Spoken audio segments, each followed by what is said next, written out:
Saravá, queridos irmãos de fé! Sejam bem-vindos em um dos melhores canais do YouTube sobre Umbanda.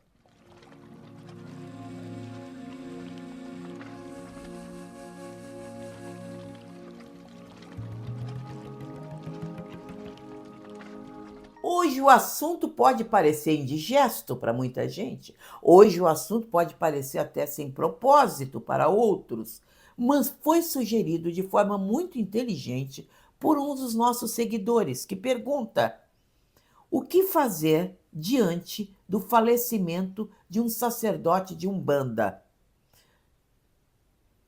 Quais os rituais? O que fazer? Como é que fica o terreiro? É natural que façam essas perguntas, porque viver e morrer faz parte da vida. Todos nós um dia vamos partir desse plano e nós precisamos saber o que fazer. Porque a Umbanda, vejam bem, quando um médium não é adequadamente ensinado pelo seu sacerdote, ou quando não recebe as devidas instruções, o que acontece? Fica aquelas lacunas em branco na sua cabeça. Aí falece o dirigente, nunca ninguém falou a respeito. Isso deveria ter sido falado em algum momento. E aí ele passa a olhar para os lados e, sem saber o que fazer, ele começa a copiar de forma indiscriminada os rituais de outras religiões. Como, por exemplo, ele começa a fazer um sepultamento de um sacerdote de Umbanda, imitando o axexê do candomblé, que é o ritual fúnebre do candomblé. Ou ele passa a querer fazer uma mistura de Umbanda com Arisum, que é um ritual fúnebre do batuque sulino.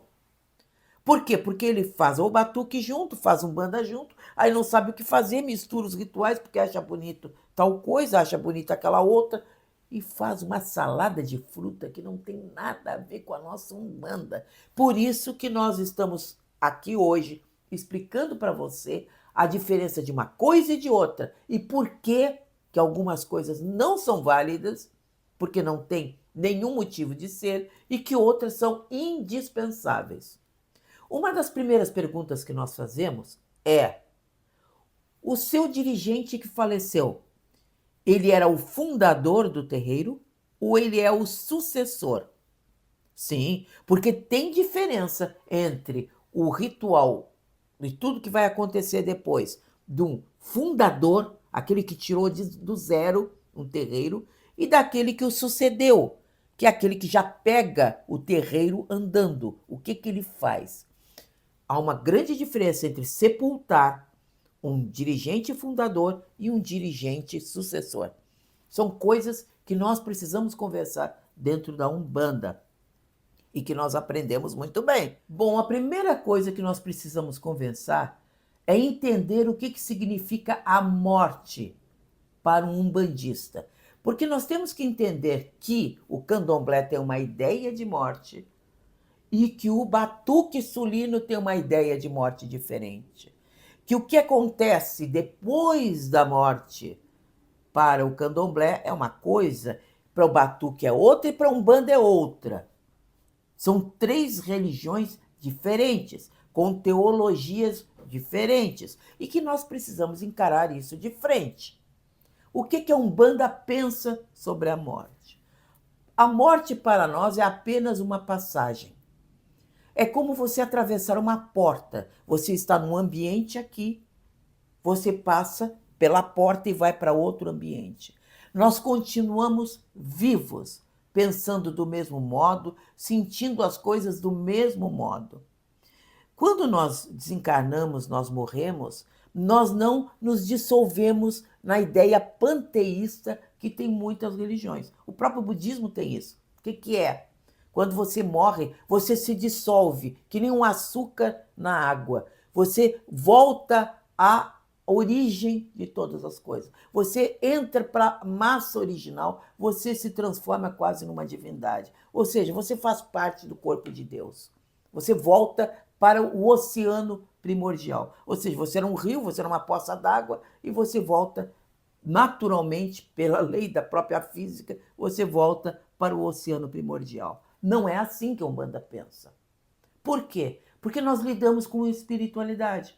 nós lidamos com espíritos de nossos ancestrais. E o que eles dizem? Quando nós incorporamos um preto velho, um caboclo, ele diz para nós: eu continuo o mesmo, eu continuo um indivíduo. Um indivíduo. Eu continuo pensando e sendo a mesma coisa. E mais, ele conta. Em última vida, eu fui um escravizado, eu vivi em tal lugar, eu passei por determinada coisa, eu sofri muito. Ele conta as suas histórias. Então ele fala e prova e mostra que é ainda, mesmo depois da morte, um indivíduo. Que ele não se dissolveu, ele não é uma pedra de açúcar que se dissolve no oceano. As outras religiões têm essa ideia, ok. Nós respeitamos todas as religiões e todas as ideias com o maior respeito. E não é um conflito aqui. Eu estou tentando explicar as ideias da Umbanda a respeito, que é uma outra religião com outro pensamento. Chega um caboclo. O caboclo diz assim: olha, eu fui um tupinambá, eu vivi no Rio de Janeiro, na região do Rio de Janeiro, eu vivi assim, eu fiz assim, eu morri assim, foi numa guerra. Ele vai contar as histórias dele. Então ele prova que continua sendo um indivíduo depois da morte. Aí você pergunta, e isso eu desafio você, chegue para um guia da Umbanda, qualquer um, e diz assim: o senhor existe mesmo? O senhor está aí na minha frente? Ou é alguma impressão qualquer? Ou você desapareceu? Ou você é o próprio médium, um alter ego? Não, eles até se ofendem. Não é médium nenhum, não é um alter ego nenhum. É eu mesmo, eu sou um indivíduo externo, eu sou uma outra pessoa que estou usando o corpo do médium para se manifestar. Vocês estão entendendo? Então tem ideias bem diferentes. Então quando você reproduz o ritual do axixê do candomblé, que tem uma outra ideia da espiritualidade, porque quando você morre, você vai para o Orum ninguém sabe exatamente o que é, nem aonde está, porque essa é a ideia que tem o candomblé. Nós já dizemos o seguinte, nós umbandistas, nós morremos ou nós vamos para o umbral, que é um purgatório, na verdade não é um inferno, é um purgatório que você passa ali por um tempo até se purificar o suficiente, até perder todo aquele chorume que nós vamos acumulando durante a vida para poder ascender às colônias espirituais. E o que são as colônias espirituais? A Aruanda, que os nossos caboclos preto velho falam o tempo inteiro para nós. E incrível que a gente não quer ouvir sobre isso. Mas é Aruanda, nós vamos para Aruanda. Então, vocês vejam só como é que é. Então, eles mantêm a individualidade, eles vão para algum lugar. Já o Batuque também sulino tem uma outra interpretação do que acontece após a morte. Ok, é dentro da teologia deles. Mas nós temos a nossa. E a nossa pensa diferente, porque a nossa realidade é outra. Nós convivemos com os espíritos dos ancestrais, que nos relatam essas coisas. E aí você diz, isso é invenção da Dona Miriam. Não, não é invenção da Dona Miriam. Você vai no terreiro do Joãozinho, lá no Pará, no outro extremo do país, e vai ter ali uma entidade que vai relatar praticamente as mesmas coisas. Então nós estamos todos falando da mesma coisa em todo lugar. É o nosso pensamento, é a nossa forma de interpretar as coisas. Então, dentro disto, já que você sabe que o espírito do dirigente vai continuar vivendo na espiritualidade, ele se torna um ancestral e muitas vezes se torna um protetor daquele terreiro, junto à espiritualidade. Ele vai interceder, muitas vezes, a espiritualidade superior por nós, que aqui ficamos, ali dirigindo aquele terreiro. Então já começa por aí. Nós temos que desapegar do corpo físico, porque o corpo físico nada mais é do que um casulo. Nós estamos ali chorando em cima de uma roupa de um indivíduo, porque aquilo ali não é um corpo, nada mais é do que um casulo de uma borboleta que já partiu, já voou, já foi para outro lugar. Então nós não devemos ter apego àquele corpo. Isso faz parte do próprio pensamento do humanista. Choramos de saudade? Todo mundo chora. Todo mundo sofre? Ok. Mas nós precisamos enfrentar tanto a morte como depois da morte desse indivíduo de forma serena, porque nós sabemos que ele continua vivendo, apenas partiu para outra sala, onde ele fechou a porta. E mesmo assim, durante as incorporações, vá lá que algum dia, em algum momento, a porta se abre e ele venha se comunicar conosco. São as nossas visões, os espíritos falam conosco, ou até um médium pode dizer assim: olha, eu estou sentindo o espírito do falecido pai fulano, da falecida mãe cicrana, aqui conosco, que está explicando as coisas para nós. Bom, ele está por ali, ele está se comunicando. Então, desapegue do corpo físico. O que é recomendado dentro da Umbanda? Muitos aconselham que o corpo seja lavado com um banho de ervas. Bom, o banho de ervas é usado por nós, dentro da nossa ritualística, para abrir os chakras, para uma incorporação, para limpar espiritualmente. Mas também nós usamos para imantar objetos, lavar imagens de Congá e tantas outras aplicações que são as águas de Abô, que quando não é um banho, você usa para limpar uma casa, enfim, é água de Abô. Então você faz o seguinte: lave o corpo daquele dirigente com água e ervas. Você pode colocar no caixão dele flores, você pode colocar folhas, principalmente as folhas, que é o nosso principal axé, que é o nosso principal coração dentro da Umbanda.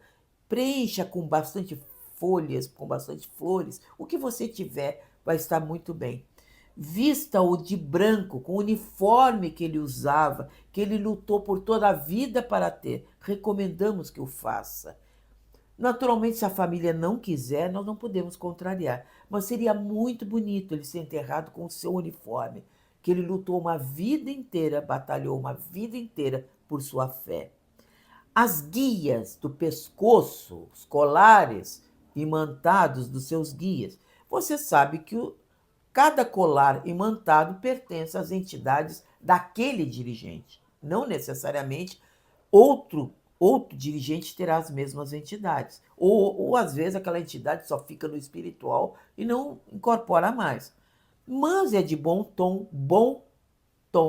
que estas guias sejam presenteadas como uma lembrança, um objeto imantado, sagrado, para médiuns especiais, geralmente os mais antigos, os mais fiéis ao terreiro, que poderão ali colocar numa imagem, enfim, manter aquela lembrança daquele guia. Alguns outros terão autorização, a autorização precisa ter dos guias espirituais que possam usar. Algum guia vai chegar para algum médium e dizer assim: você tem autorização para usar a guia do fulano no pescoço. Muito bem, foi o guia que disse, não fui eu, não foi você, não foi ninguém, é o guia que deu autorização. Por isso que é tão importante o antes, durante e depois, tanto o dirigente como seus sucessores incorporarem muito bem os guias espirituais. Precisa ter uma incorporação muito segura, porque precisa passar o tempo inteiro dando instruções do que fazer e não tirar da cabeça do indivíduo. Porque da nossa cabeça, às vezes, só sai porcaria, né, gente? Ou só sai informação truncada, quebrada, as informações. Mas com guia não tem isso. Não acontece isso. Incensos e defumações. Você pode, se for permitido, se o ambiente permitir, queimar incenso e defumação próximo ali àquele corpo. É muito bom. O ambiente de enterrar um dirigente espiritual tem que ser um ambiente muito alegre, muito tranquilo. Aliás, deveria ser até estimulado uma música suave, as pessoas rirem, brincarem, não contarem coisas também. Você sabe muito bem os assuntos que surgem no enterro. Mas assim, conversarem coisas amenas, recordarem coisas boas, enfim, um ambiente leve, para que os últimos laços que ainda a morte ali tem junto àquele corpo possam se desprender, se desligar muito bem. É as exéquias, a encomendação do corpo. Eu, particularmente, vou falar para vocês. Eu volto do túmulo enlouquecida se alguém me chamar um padre para encomendar o meu corpo, para fazer as preces. Por quê? Não que eu odeie a Igreja Católica, muito pelo contrário. Mas eu acho um assinte, eu acho uma ofensa alguém chamar um sacerdote católico para encomendar o corpo de um sacerdote umbandista ou às vezes um médium umbandista. Por quê? Porque é um atestado de que nós não temos força nem autoridade espiritual capazes de fazer esse tipo de prece de encomendação de corpo. Você precisa ainda usar as outras religiões como muleta para validar os trabalhos espirituais que você faz. Não é verdade? É, sim. Nós estamos dando autoridade para outros sacerdotes para fazer aquilo que nós deveríamos fazer. Então, as exéquias, a encomendação do corpo, basta um Pai Nosso, basta o hino da Umbanda, que todos deem-se as mãos em torno daquele caixão ali, que é o resto, é o casulo que abrigou o espírito daquele dirigente espiritual. Faça uma volta, uma roda, deem-se as mãos, cantem o hino da Umbanda, faça uma prece, está feita a encomendação do corpo. Porque, com certeza, como eu sempre digo, eu digo brincando, mas quem dera que isso acontecesse de fato, o dia que nós desencarnarmos, nós vamos estar em torno dos pretos velhos dando risada, nós vamos estar em torno das crianças espirituais correndo em campos abertos e floridos, nós vamos estar correndo atrás do cavalo do Pai Ogum na espiritualidade, isso é a título de brincadeira, gente. Tome como piada, não levem a sério o que nós estamos falando. Mas assim, correndo atrás do cavalo do Pai Ogum, incomodando, nós vamos estar felizes junto aos nossos guias espirituais e, naturalmente, preocupados e rogando para os que ficaram conseguir tocar adiante as suas vidas. Uma das coisas mais importantes. Ah, certo, até aí nós falamos do corpo. Acabou aí.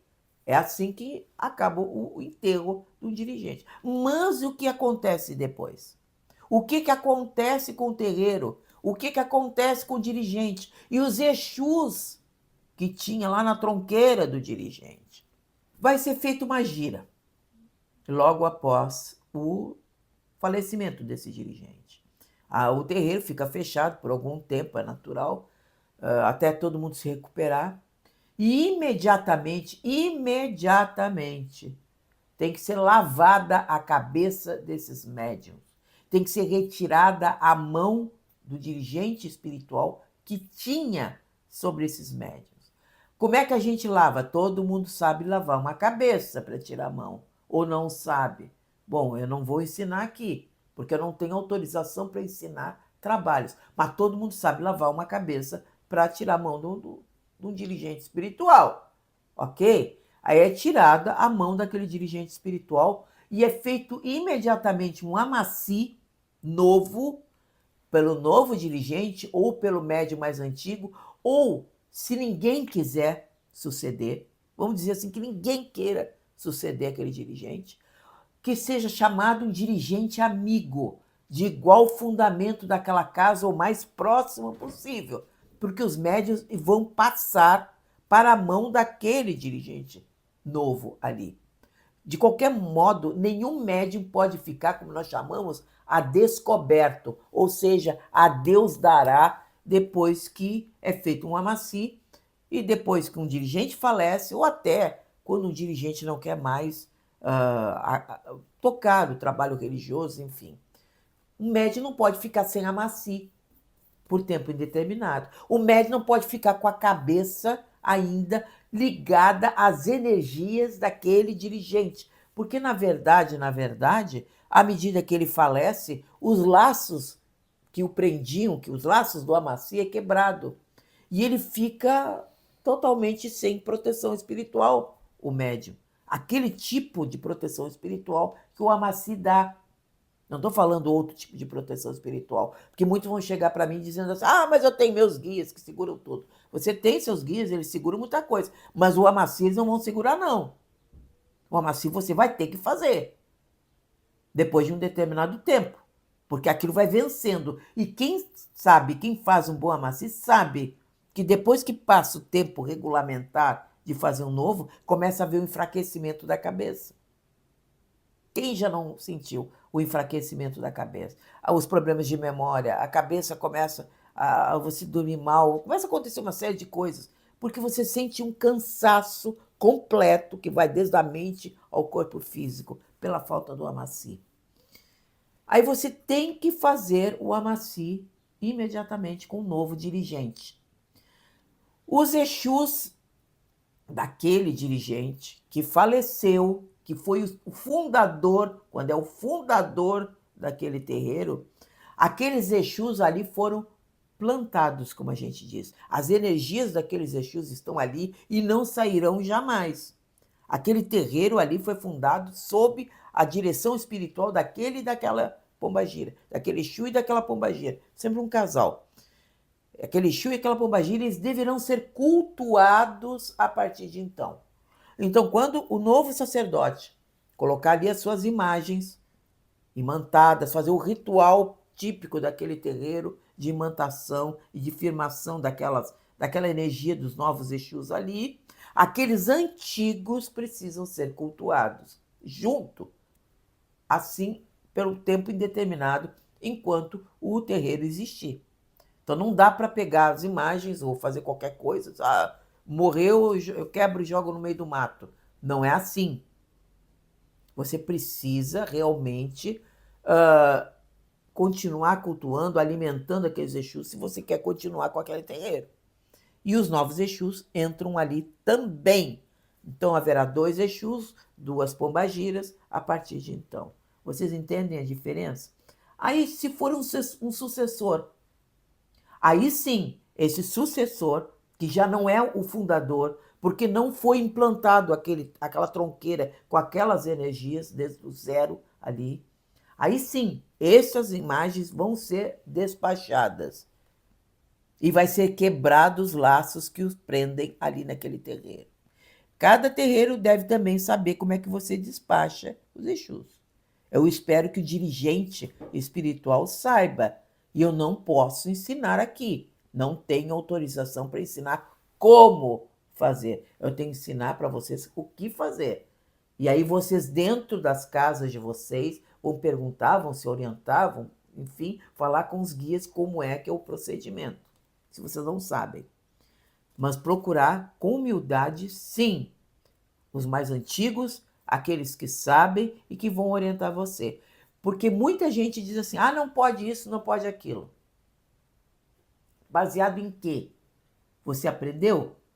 Você foi bem orientado? Você sabe como fazer? Ou as ideias são de sua cabeça? Por isso que a gente sempre recomenda, se você não sabe, tenha humildade, procure um bom dirigente antigo, um bom dirigente de Umbanda, porque nós estamos falando de Umbanda aqui. Procure um bom dirigente de Umbanda antigo que saiba fazer e saiba fazer o desligamento correto daquelas entidades para que as próximas possam estar ali. Então, por hora, basicamente, é isto que eu tenho que falar para vocês. Se faltou algum detalhe, se a gente faltou algum detalhe, pergunte, para que nós possamos fazer um próximo vídeo falando de algum item que porventura vocês tenham lembrado e que vocês achem pertinente que a gente fale. Mas basicamente é isto que nós temos que falar para vocês. E esperamos que vocês consigam, se houve o falecimento do seu dirigente, consigam manter esse terreiro aberto, manter essa estrutura aberta, este axé aberto, ajudando a sua comunidade, ajudando tantas pessoas que necessitam e que batem e que bateram e que baterão naquela porta em busca de socorro. Sim, e falta o nosso querido Minuto Mandinga, onde nós falamos das ervas, o principal axé de nossa querida Umbanda.